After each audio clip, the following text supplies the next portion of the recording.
Soybean দিয়ে মাছের মাথা বানিয়েছেন কি কখনো, নাকি আজ প্রথম দেখছেন এই রেসিপিটা?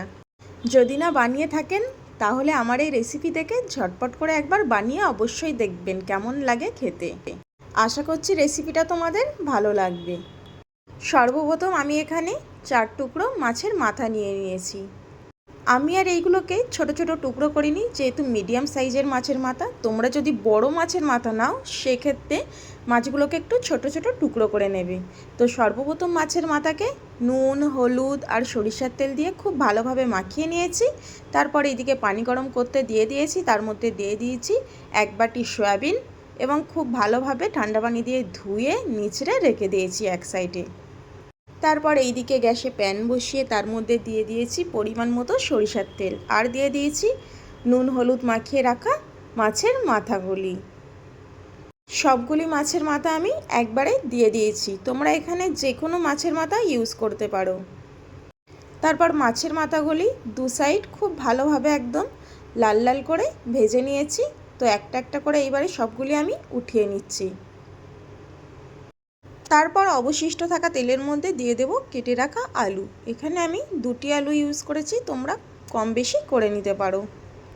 তারপর আলুটাকে 1 থেকে 2 মিনিট মতো একটু হালকা আঁচে ভেজে নিয়েছি। তারপর এর উপরে দিয়ে দেবো সয়াবিন। সয়াবিনটা যদি আগে দিয়ে দিতাম তাহলে কিন্তু এই সয়াবিন সমস্ত তেল নিজের মধ্যে টেনে নিত, সেই কারণে আলুটাকে একটু প্রথমে ভেজে নিলাম, তারপর দিয়ে দিলাম সয়াবিন। তারপর সয়াবিন দিয়ে সয়াবিন আলুটাকেও ভালোভাবে ভেজে নেব।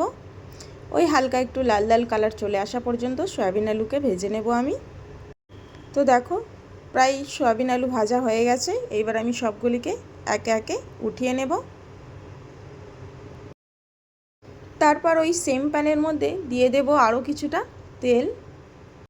আমি কিন্তু পুরো রান্নাটা সরিষার তেলে করেছি, তোমরা যে কোনো তেলে করতে পারো, অসুবিধা নেই। তারপর তেলের মধ্যে দিয়ে দিয়েছি 2টি তেজপাতা, 2টি শুকনো লঙ্কা, আর দিয়ে দিয়েছি 1/2 চা চামচ পরিমাণ গোটা জিরের ফোড়ন। তারপর 30 থেকে 40 সেকেন্ড হালকা নাড়াচাড়া করে দিয়ে দিয়েছি একটি বড় সাইজের পেঁয়াজ কুচি করে কেটে রাখা। তারপর যতক্ষণ পেঁয়াজটা ভাজা হচ্ছে ততক্ষণ একটা মশলা রেডি করে নেব। সর্বপ্রথম বাটির মধ্যে দিয়ে দিয়েছি 1/2 চা চামচ পরিমাণ হলুদের গুঁড়ো, 1 চা চামচ পরিমাণ ধনিয়ার গুঁড়ো, 1/2 চা চামচ পরিমাণ ভেজে রাখা জিরের গুঁড়ো, স্বাদ মতো লবণ, আর এইবার দিয়ে দেব পানি। আর হ্যাঁ, আমি লঙ্কার গুঁড়োটা দিতে ভুলে গিয়েছিলাম, তো লঙ্কার গুঁড়োটা আমি আবার এর মধ্যে অ্যাড করে দিয়েছি পরে। তো এখানে আমি 1/2 চা চামচ পরিমাণ লঙ্কার গুঁড়ো নিয়ে নিয়েছি, সবগুলি খুব ভালোভাবে মিশিয়ে এক সাইডে রেখে দেব। তারপর পেঁয়াজটা ভাজা হয়ে গেলে তার মধ্যে দিয়ে দেব 1 চা চামচ পরিমাণ আদা রসুনের বাটা, এবং আদা রসুনের বাটা দিয়ে পেঁয়াজের সঙ্গে প্রায় 1 মিনিট মতো কষিয়ে নিয়ে তারপর তার মধ্যে দিয়ে দেব আগে থেকে তৈরি করে রাখা মশলাটা দিয়ে খুব ভালোভাবে কষাতে থাকবো যতক্ষণ না পর্যন্ত মশলা থেকে তেল ছেড়ে দিচ্ছে। মশলাটা আমি একটু সময় নিয়ে কষিয়েছি, আর গ্যাসটা কিন্তু মিডিয়াম ফ্লেমে দিয়ে আমি রান্নাটা করেছি। তো এই পর্যায়ে আমি দিয়ে দেব আগে থেকে ভেজে রাখা আলু ও সয়াবিন দিয়ে দিয়েছি।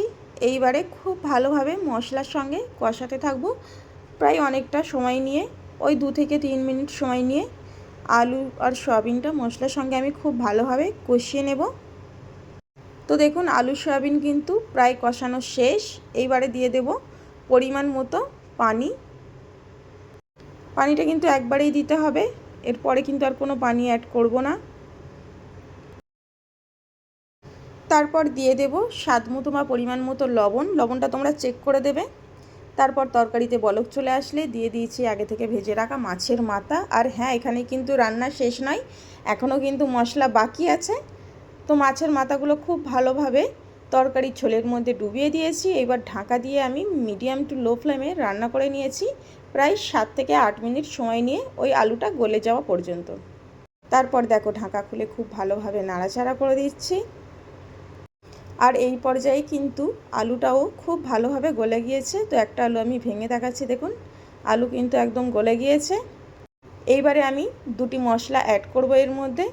এক হলো গরম মশলার গুঁড়ো 1/2 চা চামচ পরিমাণ, আর আমি অ্যাড করে দেব 1 চা চামচ পরিমাণ ঘিটা অপশনাল, তোমরা দিতেও পারো নাও দিতে পারো, তবে কিন্তু এই ঘিটা দেওয়ার কারণে এই মাছের মাথার আর সয়াবিনের টেস্টটা কিন্তু আরও দ্বিগুণ হয়ে যায়। এবারে জাস্ট তরকারিটা একটু ঝাঁকিয়ে দেব। তো তোমরা অবশ্যই বাড়িতে একবার এই রেসিপিটা ট্রাই করবে আর আমাকে জানাবে যে এই রেসিপিটা কেমন হয়েছে। আমার কাছে তো ভীষণ ভালো লেগেছে রেসিপিটা। তোমরা অবশ্যই একবার ট্রাই করে জানাবে। আশা করছি তোমাদের কষ্ট বিফলে যাবে না। আর যদি ভিডিওটি ভালো লাগে অবশ্যই একটি কমেন্ট করে ভিডিওটি শেয়ার করে টাইমলাইনে রেখে দেবেন, যাতে পরে দেখে বানাতে পারেন।